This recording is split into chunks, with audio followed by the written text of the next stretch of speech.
Let us pray in the name of the Father, and of the Son, and of the Holy Spirit. Amen. O Jesus, through the Immaculate Heart of Mary, I offer you my prayers, works, joys, and sufferings on this day for all the intentions of your Sacred Heart, in union with the holy sacrifice of the Mass throughout the world, in reparation for my sins, for the intentions of all my relatives and friends, and in particular for the intentions of the Holy Father.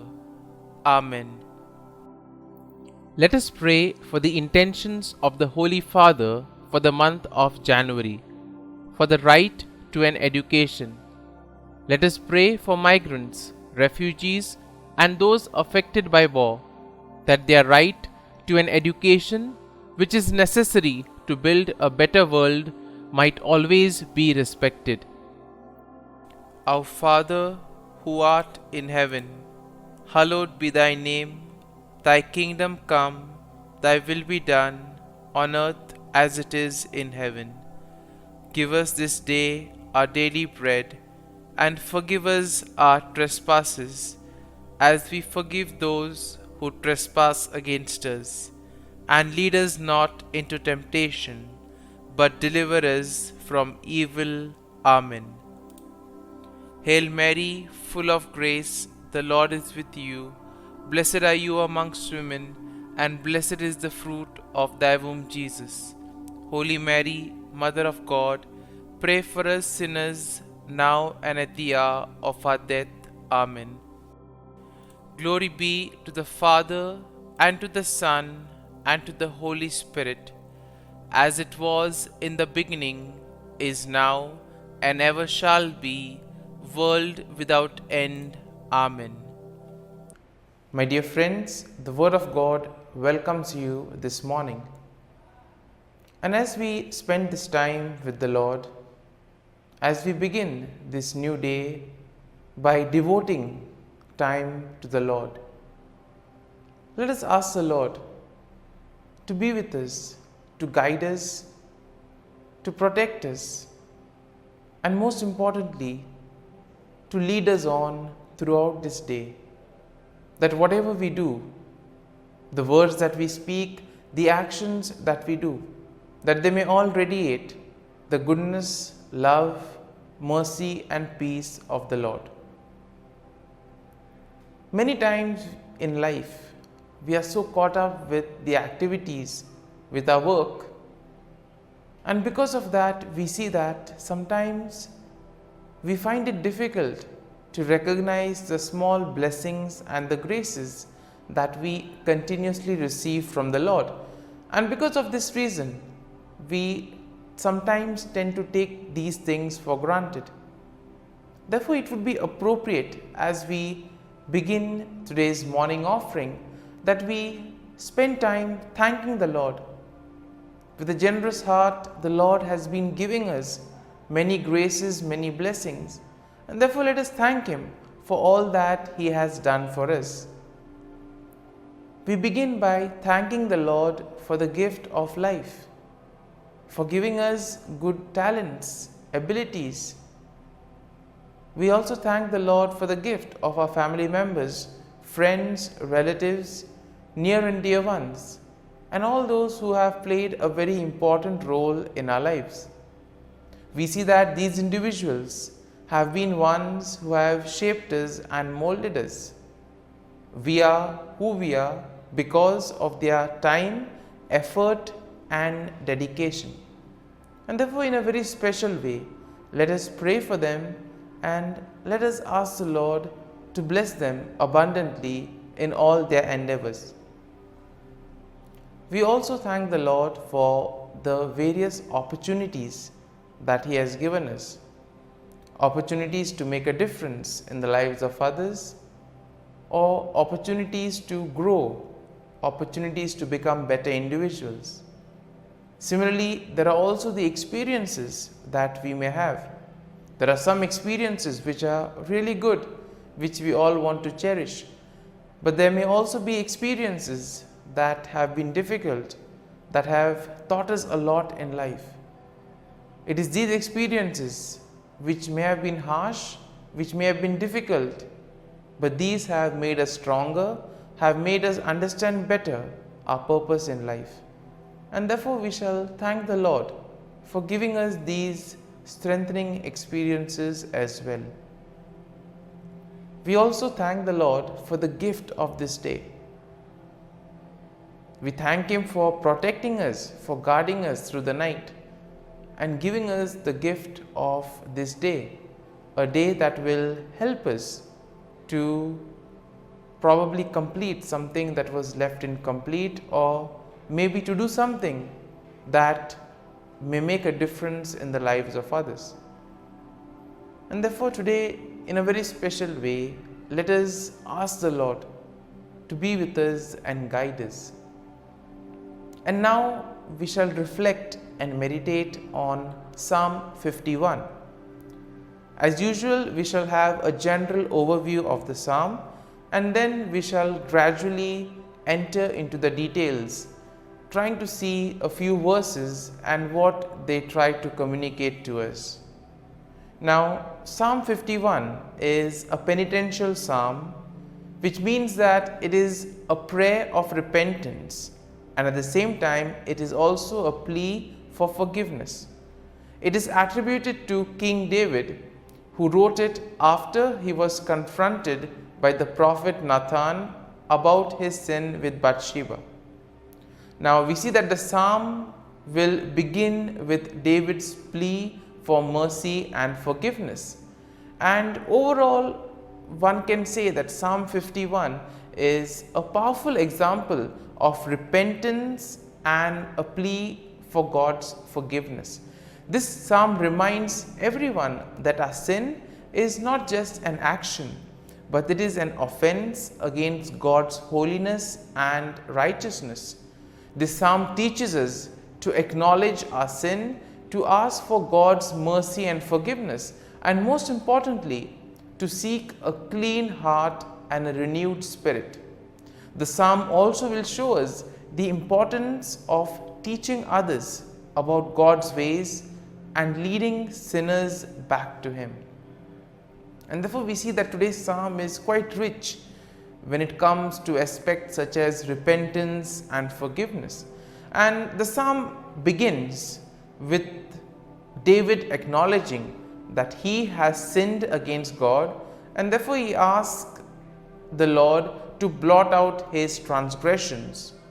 David confesses that his sin is ever before him, and that he knows that he has sinned against God alone. Now moving along to verse number 4, we see that David will recognize that his sin is not just an action, but it's an offense against God's holiness as well as God's righteousness. And he acknowledges that God is just and righteous in his judgment, and that he deserves the punishment that he is receiving. And therefore here we see that David takes responsibility for his action, and therefore he knows that whatever is happening to him is as a consequence of the sin that he has done. Moving along to verses 6 to 9, here we see that David asks God to cleanse him of his sin and to create in him a clean heart. It is here that David recognizes that only God can wash away his sins and can make him pure again. He also asks God not to cast him away from his presence, but to restore the joy of his salvation.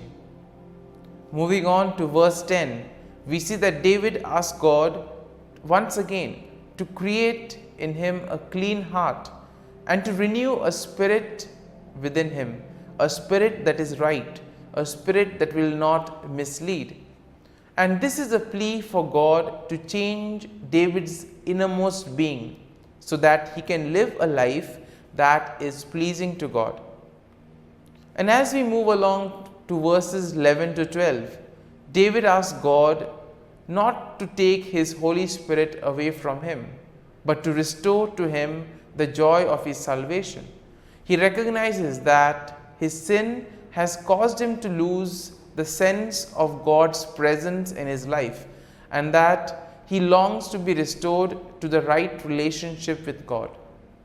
And therefore we see that our sin is something that takes us away from God. It drags us away. And therefore, the more we sin, the more further we tend to go away. And David explicitly mentions this to the Lord. And then as we move to verses 13 to 17, here we see that David promises to teach others about God's ways and to lead sinners back to him. And here we see that David is not selfish, but he wants to get others to God as well. He wants to share the forgiveness and the repentance of the Lord with others. And therefore this is also part of everyone's mission. Through our words, through our actions, we are called to lead people to God, to help people follow the right path. And we see that here David also recognizes that God does not desire sacrifice, but a broken, contrite heart. Therefore, the repentance that we have should be truly from within. That is what the Lord wants us. He doesn't want us to perform rituals, but He wants us to truly repent and mean every word that we say. And here we see that David understands that only through repentance and obedience can anyone find true forgiveness and restoration with God. And we see that the psalm finally ends with a plea for God to bless Jerusalem and to bless his people. David recognizes that his sin has not only affected him, but also has affected the entire nation. And therefore he asks God to restore them to a right relationship with him. And so, my dear friends, having reflected and meditated on this psalm, there may be some thoughts that would have touched us, some aspects of the psalm, perhaps something on forgiveness or repentance. Let us allow these thoughts to remain with us. And let us now close our eyes, and at this morning hour, let us thank the Lord. Let us praise the Lord. Let us glorify the Lord. Loving Father, you have given us this time in the morning. You have been gracious to us. You have given us your Son, our Lord Jesus Christ, who has cleansed us from our sins. He has taken away all our sins and He has given us new life. Lord, as you have given us the Holy Spirit, we ask you, Lord, to bless us and to protect us. And for all this, Lord, we thank you, we praise you, and we glorify you. You have protected us, Lord, and you have guarded us all through the night. And you have given us this morning hour. For your great love and mercy, O Lord, we thank you. We offer you this day, O Lord, and all that we do. And we ask that you always be with us and accompany us in all our actions. And now, my dear friends, let us spend a few moments in silence, reflecting on any thought from Psalm 51 that would have touched us, something that would have given us a better understanding of ourselves. And let us remain with this thought, asking the Lord to change us, to help us become better individuals.